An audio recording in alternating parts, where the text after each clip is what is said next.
Hello दोस्तों। स्वागत है आप सभी का मेरे चैनल सच एंड सीन में। दिसंबर 1980 की एक ठंडी रात थी। टेक्सास अमेरिका का वो इलाका जहां जंगलों और सुनसान सड़कों के बीच बस सन्नाटा पसरा रहता है। उस रात बेटी कैश, उनकी दोस्त विकी लैंडरम और विकी का छोटा सा पोता कोल्बी अपनी कार में घर लौट रहे थे।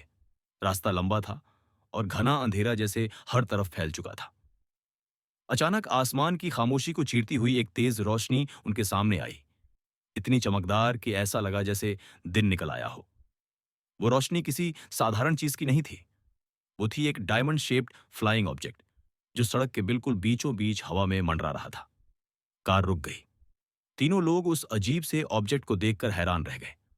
उस यूएफओ से निकली हुई गर्मी इतनी ज्यादा थी कि कार का मेटल हैंडल भी जलने लगा। बेटी ने खिड़की खोलने की कोशिश की, लेकिन इंटेंस हीट के कारण वो दरवाजा छू भी नहीं पाई।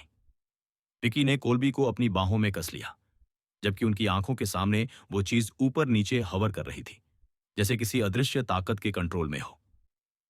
थोड़ी ही देर बाद उस ऑब्जेक्ट ने धीरे धीरे ऊपर उठना शुरू किया, लेकिन असली शॉक तब मिला जब उन्होंने देखा कि डजन्स ऑफ हेलीकॉप्टर्स आसमान से उस यूएफओ को चारों तरफ से घेर रहे हैं। इतना ज्यादा हेलीकॉप्टर ट्रैफिक कि आसमान किसी बैटलफील्ड जैसा लगने लगा। वो ऑब्जेक्ट धीरे धीरे गायब हो गया और सिर्फ तेज रोशनी की चमक और धुएं की गंध हवा में रह गई। तीनों ने जल्दी से कार मोड़ी और वहां से निकल गए।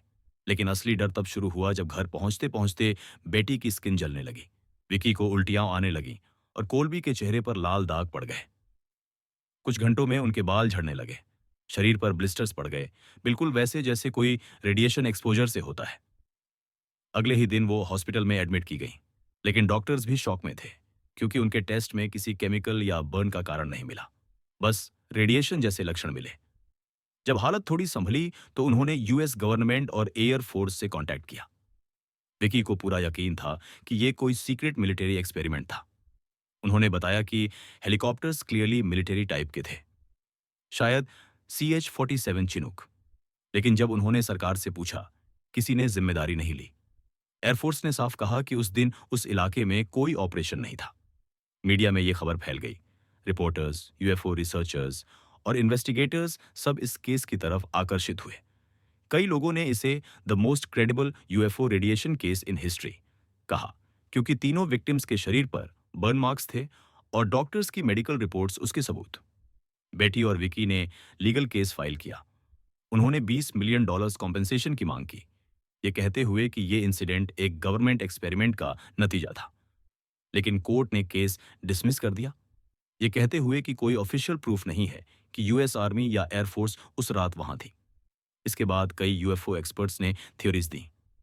कुछ का मानना था कि वो ऑब्जेक्ट कोई प्रोटोटाइप मिलिट्री एयरक्राफ्ट था, शायद न्यूक्लियर पावर्ड या किसी एक्सपेरिमेंटल प्रोपल्शन सिस्टम से लैस। जबकि कुछ रिसर्चर ने कहा कि अगर ये मिलिट्री क्राफ्ट था तो फिर वो हेलीकॉप्टर्स उसे एस्कॉर्ट क्यों कर रहे थे, न कि इंटरसेप्ट। साइंस ने भी कोशिश की समझाने की। कुछ साइंटिस्ट ने कहा कि हो सकता है वो केमिकल एक्सप्लोजन या बॉल लाइटिंग जैसा नेचुरल फिनोमिनन हो, लेकिन कोई भी थियरी उन रेडिएशन बर्न्स को नहीं समझा पाई जो तीनों के शरीर पर थे। बेटी कैश की तबीयत उस घटना के बाद कभी पहले जैसी नहीं रही। वो कई सालों तक बीमार रहीं। उनकी स्किन बार बार ब्लिस्टर करती रही। उन्होंने अपनी आखिरी सांस तक यही कहा कि जो उन्होंने देखा था वो किसी भी मानव तकनीक से परे था। आज भी द कैश लैंडरम केस को यूएफओ हिस्ट्री का सबसे डस्टिंग और डॉक्यूमेंटेड मामला माना जाता है।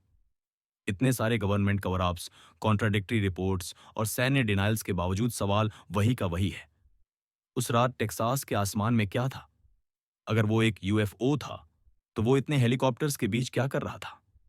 और अगर वो मिलिट्री क्राफ्ट था तो उसकी हीट ने 3 मासूम लोगों के शरीर को इस कदर क्यों झुलसा दिया?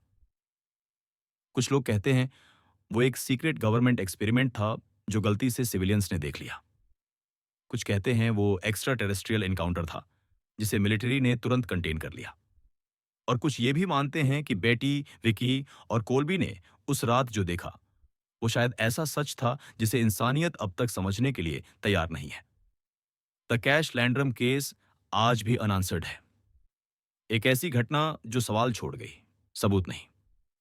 और शायद यही इसकी सबसे बड़ी डरावनी बात है कि कभी-कभी सच इतना गर्म होता है कि उसे छूने वाले हमेशा के लिए जल जाते हैं।